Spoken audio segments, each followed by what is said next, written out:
David Chen stood near the champagne fountain, wondering why he'd agreed to attend another charity gala. These events all felt the same to him. Same polite conversations, same forced smiles, same people pretending to care about causes they'd forget by morning. He was an architect, and his firm was sponsoring tonight's event for children's education. His boss had insisted someone from the senior team needed to be there, and David had drawn the short straw. He was checking his watch, calculating how soon he could leave without seeming rude, when he noticed her across the room. She was talking to a group of donors, her hands moving expressively as she spoke. There was something different about her energy. She wasn't just going through the motions like everyone else. She seemed genuinely excited about whatever she was discussing. Nadia Osman was the event coordinator, though David didn't know that yet. She was 29, with dark hair pulled back in a practical ponytail, and eyes that seemed to miss nothing. She wore a simple black dress, nothing flashy, but she commanded attention without trying. When their eyes met across the room, she smiled at him like they shared a secret joke about this whole fancy affair. David found himself walking toward her without really deciding to. When her conversation with the donors ended, she turned to him with that same warm smile. They introduced themselves, and within minutes, David forgot he'd been planning to leave early. Nadia had a way of talking that made everything sound interesting. She told him about her work coordinating events, about the challenges of making wealthy people part with their money for good causes, about her dreams of starting her own company someday. What struck David most was how honest she was. She didn't pretend these events were perfect or that everyone here was noble. She saw the world clearly but hadn't become bitter about it. He found himself telling her things he rarely shared with anyone. How he'd wanted to design sustainable housing for low-income families but had ended up creating luxury apartments for the rich instead. How sometimes he felt like he was living someone else's life, following a script written before he was born. They talked for almost 2 hours, standing in that same spot near the champagne fountain. Other guests came and went, but David barely noticed. Nadia made him laugh with stories about event disasters she'd managed to fix at the last minute. He shared his own stories about architectural clients who wanted impossible things, and she listened, like his work actually mattered. When the gala finally ended, David realized he hadn't thought about leaving for the entire evening. They exchanged business cards, and Nadia mentioned that her company might need an architect for a community center project she was planning. David said he'd be happy to help, knowing even as he said it that his interest wasn't purely professional. Walking to his car that night, David felt something he hadn't felt in years. A kind of lightness, like he'd been holding his breath, and finally remembered how to breathe properly. He told himself it was just a nice conversation with an interesting person. Nothing more complicated than that. But when he got home, his girlfriend Rachel was already asleep. They'd been together for 6 years, living in the apartment they'd carefully chosen together, sleeping in the bed they'd spent 3 weekends picking out. Rachel was an elementary school teacher, kind and patient, the sort of person who remembered everyone's birthday and always knew the right thing to say when someone was hurting. She was everything that made sense, everything that was good and stable and right. David looked at her sleeping peacefully and felt a twist of something he couldn't quite name. Not unhappiness exactly, but a kind of quiet restlessness he'd been ignoring for months, maybe longer. They'd been talking about getting engaged soon. Her parents kept asking when he was going to propose. His mother had already started dropping hints about grandchildren. He pushed the thoughts away and got ready for bed. It had just been a conversation at a gala, he told himself. He'd probably never see Nadia again anyway. But even as he thought it, he knew it wasn't true. He could still see the way she'd looked at him when he talked about his abandoned dream of sustainable housing. Like she understood something important about who he really was beneath all the compromises he'd made. 3 days later, Nadia emailed him about the community center project.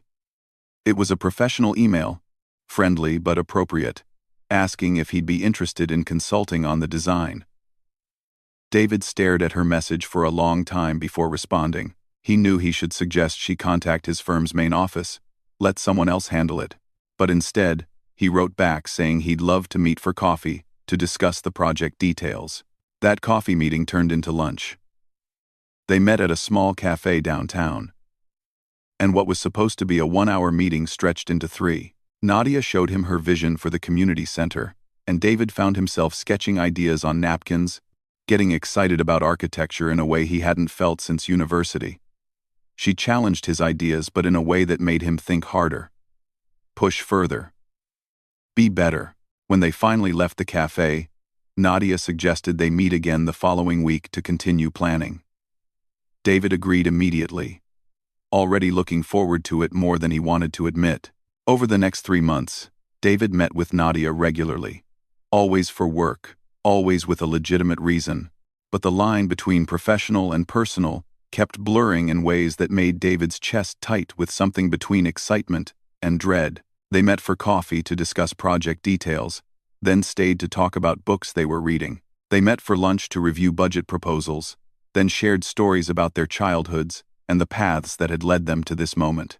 Rachel noticed he was working late more often, but she trusted him completely. That trust made everything worse.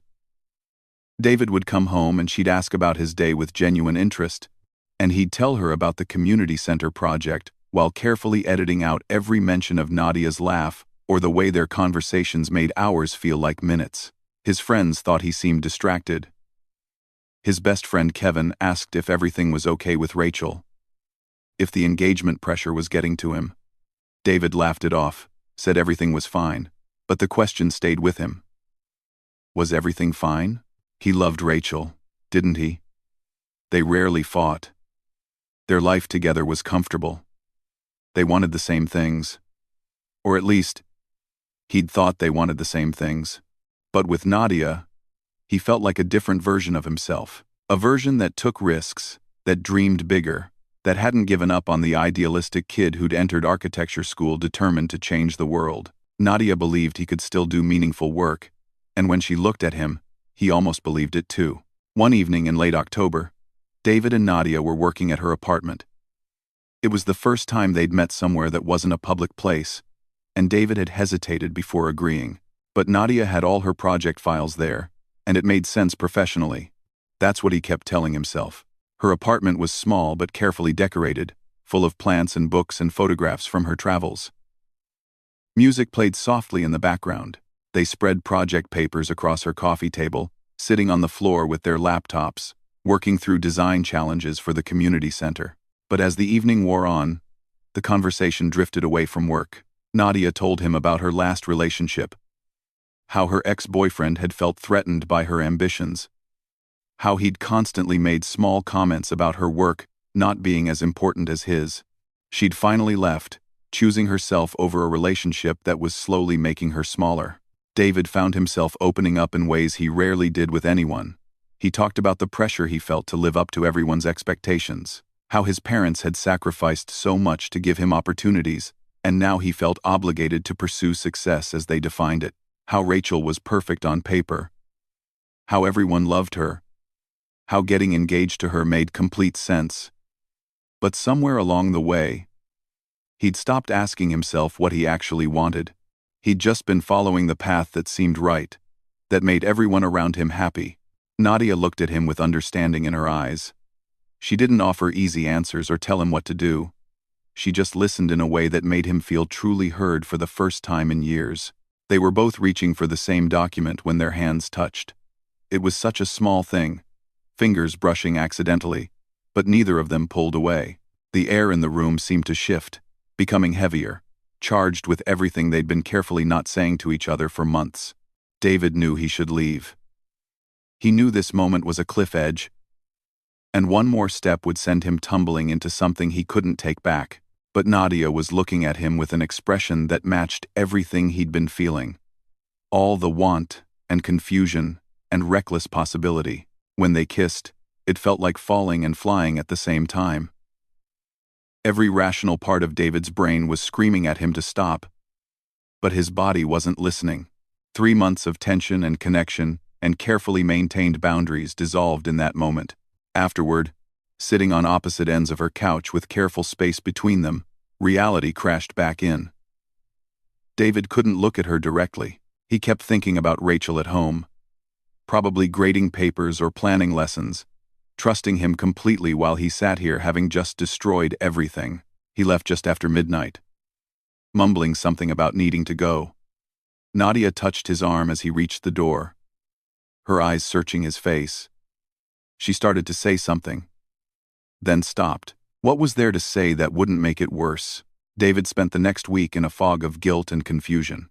He avoided Nadia's calls and messages, threw himself into other projects at work, tried to pretend that night had never happened. He took Rachel out to her favorite restaurant, bought her flowers for no reason, was more attentive than he'd been in months. She seemed delighted by the attention, which only made him feel worse. He told himself it was a one-time mistake, a moment of weakness that meant nothing. He convinced himself he could forget about it, move forward with Rachel, and pretend Nadia Osman had never walked into his life. But on the 8th day, Nadia showed up at his office. She looked tired, like she hadn't been sleeping well either.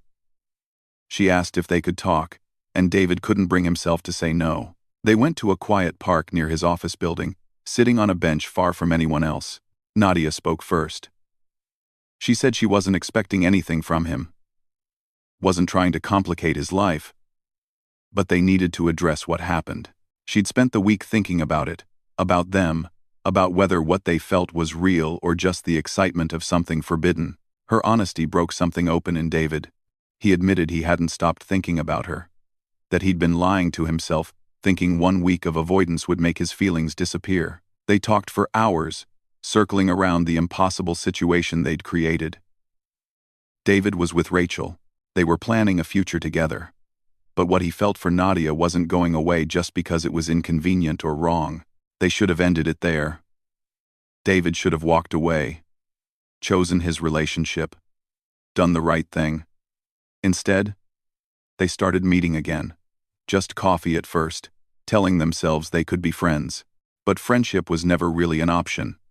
The attraction between them was too strong, the connection too deep. Within a month, David was living a double life. With Rachel, everything looked perfect on the surface. He proposed to her on a weekend trip to the mountains, at sunset overlooking a valley. Exactly the kind of romantic moment she'd always dreamed about. She cried happy tears and said yes, and David held her while feeling like the worst person alive. But he still couldn't stay away from Nadia. They met in hotels on the other side of the city, places where no one would recognize them. They stole afternoons when Rachel was at work, evenings explained away as client meetings or project deadlines. David became an expert at lying, at maintaining separate phone accounts, at covering his tracks. Nadia knew about Rachel, about the engagement, and it tore her apart. She'd never imagined herself as the other woman, had always judged people in affairs harshly, but she couldn't walk away from David either. She tried dating other people, forcing herself to go out with men her friends set her up with. But no one made her feel the way David did. She'd come home from those dates and cry, hating herself for accepting crumbs of someone else's life. The guilt ate at David constantly. He lost weight from the stress, started having trouble sleeping, made mistakes at work that weren't like him. His colleague Tyler noticed and asked if he was okay, but David just blamed it on wedding planning stress. The lies came easier every day, which scared him most of all. Rachel's family embraced him warmly, excited about the wedding. Her mother took him aside one day and told him how happy she was that her daughter had found such a good man. David wanted to tell her she was wrong, that he wasn't good at all, but he just smiled and thanked her. The wedding was planned for June, 6 months away. As the date approached, David found himself unable to be fully present in either relationship. When he was with Rachel, he thought about Nadia. When he was with Nadia, he felt crushing guilt about Rachel. He was being torn apart, living in a constant state of anxiety that someone would discover the truth. Kevin, his best friend since college, confronted him one evening after noticing how distracted and distant David had become. He asked directly if David was having second thoughts about marrying Rachel. David denied it convincingly, but Kevin didn't look convinced. He just said that whatever was going on, David needed to figure it out before the wedding, because Rachel deserved better than a husband with one foot out the door. That conversation haunted David for days. He knew Kevin was right. He knew this couldn't continue forever. The truth came out on a cold April evening, 6 weeks before the wedding. David had been at a hotel with Nadia that afternoon. He'd rushed home afterward, trying to act normal, but he'd been careless in his hurry. The hotel receipt was still in his jacket pocket when he hung it in the closet. Rachel was doing laundry the next morning when she found it. At first, she thought it was a work expense, just a meeting at a hotel conference room. But something about it nagged at her. The hotel was on the opposite side of the city from David's office. The charge was for a room, not a conference space, and it was dated on a Wednesday afternoon when David had told her he was working late at the office. When David came home that evening, Rachel was sitting on their couch with the receipt in her hand. Her face was pale, her eyes red from crying. She asked him to explain it, and David could hear in her voice that she already knew. She just needed him to say it out loud. David tried to lie at first, said it was a mistake, that someone must have used his card. But Rachel just looked at him with such profound sadness that the lies crumbled in his mouth. She asked him again, her voice barely above a whisper, to just tell her the truth. So he did. Everything came spilling out. About Nadia. About how long it had been going on. About the hotels and the lies and the double life he'd been living. With every word, David watched Rachel's face break a little more. She started crying silently, tears streaming down her face while she stared at him like he was a stranger. When he finished talking, Rachel sat in silence for a long time. Then she asked the question that killed him most of all. How long had he been lying to her? David had to think back through the months, calculating. And when he told her it had been going on for almost 6 months, she made a sound like she'd been physically hit. She asked if he'd proposed to her while already being involved with someone else. David couldn't even look at her. As he nodded, Rachel took off her engagement ring, held it for a moment like she was saying goodbye to a future she'd believed in, then threw it at him. It bounced off his chest and rolled under the couch. Her voice broke as she asked how he could do this to her. How he could let her plan a wedding, pick out a dress, send invitations to their families, all while knowing he was betraying her every single day. She said she'd trusted him completely, had never once doubted him, and that trust felt like the stupidest thing she'd ever done. David tried to apologize, tried to explain, but what explanation could possibly matter? He'd made a choice every single day for 6 months to lie to her, to betray her, to let her believe in a relationship that was already broken. Rachel told him to get out. She wanted him gone before she completely fell apart. David packed a bag while Rachel sat on the couch crying. He kept trying to say something that would make it better, but there was nothing to say. He'd destroyed everything, and they both knew it. As he reached the door, Rachel spoke one last time. She said she'd loved him with everything she had believed they were building a life together, and she'd never forgive him for making those years feel like a lie. David went straight to Nadia's apartment. When she opened the door and saw his face, she knew something terrible had happened. He told her everything, about Rachel finding the receipt, about the confession, about how it was finally over. Nadia let him stay that night, but something had shifted between them. The fantasy they'd been living in had crashed into harsh reality. In the morning, over coffee, Nadia looked at David differently. She saw him clearly for the first time, not as the man torn between duty and desire, but as someone who'd been capable of sustaining such elaborate deception. If he could lie to Rachel so completely for 6 months, what did that say about who he really was? Over the next few weeks, David's life fell apart in every direction. Rachel told her family what happened, and her father called David to tell him what he thought of him in language that left no doubt about his contempt. David's own mother was disappointed in a way that hurt worse than anger. She'd loved Rachel, had been looking forward to the wedding, and she couldn't understand how her son had become someone capable of such cruelty. David's colleagues found out through the whisper network that exists in every workplace. Some avoided him. Others gave him disappointed looks in the hallway. The community center project he'd been working on was reassigned to another architect. No one said it was because of his personal situation, but David knew. 3 months after everything fell apart, David sat alone in his new apartment, a small place on the edge of the city that felt nothing like home. He'd lost both women. Rachel had blocked his number, and moved to stay with her sister in another state for a while. Nadia had suggested they take a break after a few strained weeks together, needing space to process everything that had happened. That break had become permanent when she gently told him she couldn't be with someone she couldn't fully trust. David had never felt so alone in his life. He'd built his whole adult identity around being a good person, someone reliable and honest, and now he had to face the reality of what he'd actually done. He'd hurt someone who loved him deeply.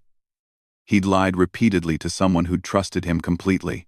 He'd made selfish choices and told himself they were complicated when really they were just wrong. His friend Kevin was one of the few people who still talked to him. Over drinks one evening, Kevin suggested David see a therapist, not to make excuses for what he'd done, but to understand why he'd done it. David resisted at first, but eventually he made an appointment, desperate to make sense of the wreckage his life had become. Therapy was harder than David expected. His therapist, Dr. Patel, didn't let him hide behind explanations about complicated feelings or impossible situations. She made him look at the pattern of choices he'd made, the lies he'd told himself along the way. Through their sessions, David started to see uncomfortable truths about himself. He'd been running from commitment not because Rachel was wrong for him, but because he was terrified of being truly known and still chosen. As long as he kept part of himself hidden, he had an excuse if things didn't work out. If Rachel had left him, he could have told himself she never really knew the real him anyway. Nadia had represented escape from that fear, not because she was better suited to him, but because their relationship existed in a space where real-life consequences felt distant. Dr. Patel helped him understand that what he'd felt for Nadia was real, but it had grown in the hothouse environment of secrecy and stolen moments. They'd never had to deal with boring Tuesday evenings or disagreements about whose family to visit for holidays. It was all intensity and passion because it never had to be anything else. Slowly, painfully, David started rebuilding his life with honesty as the foundation. He focused on his work, finally pursuing some of the sustainable housing projects he'd always claimed to care about. He reconnected with friends, being honest when they asked how he was doing instead of pretending everything was fine. He called his mother regularly and let her see his struggle instead of presenting a polished version of himself. He wrote letters to Rachel. Long letters where he didn't ask for forgiveness or make excuses, just acknowledged the full weight of what he'd done and the pain he'd caused. He didn't expect responses and didn't get them, but writing the letters was part of his own healing process. He needed to fully face what he'd done without softening it or hiding from it. A year after everything fell apart, David ran into Nadia at another charity gala. His firm was sponsoring again, and she was still coordinating events. They saw each other across the room, and for a moment, David's heart stopped. But when they talked, it was different than before. They spoke like old friends who'd shared something important but had moved on to different chapters of their lives. Nadia told him she was seeing someone new, someone who was fully available and ready for a real relationship. She looked happy, lighter somehow, like she'd also done her own work to heal from what happened. David was genuinely glad for her. He told her about his therapy, about the sustainable housing project he was leading, about learning to be alone and understand himself before involving anyone else in his life. They parted with a hug and wishes for each other's happiness. Walking away, David felt something like peace for the first time in a long time. What they'd had was real, but built on a foundation of deception and hurt. Sometimes the things we want most desperately are the things that would destroy us if we got them. A few weeks later, David saw Rachel from a distance at a coffee shop. She was laughing with friends, her face bright in a way he remembered from when they'd first met. He didn't approach her, didn't want to disrupt her healing by inserting himself into her day. But seeing her happy made something settle in his chest. She was moving forward, building a life that didn't include him, and she deserved that completely. David had learned the hardest way possible that some desires aren't worth their cost, that the excitement of forbidden connection can feel like love but might just be the thrill of escape, that the person hardest to be honest with is yourself, and when you lie to yourself, you end up lying to everyone around you. The sin he'd kept choosing had taught him that real love requires showing up fully, honestly, even when it's uncomfortable or boring. or doesn't feel like the passionate intensity of something new. He was learning to be alone without being lonely, to build a life based on who he actually was rather than who he thought he should be. It would be a long time before he'd be ready to be in a relationship again. And he'd accepted that. Some lessons can only be learned in the emptiness that comes after you've lost everything. David was finally learning to live with himself, to be someone he could respect, to understand that being a good person isn't about never making mistakes but about facing them honestly when you do.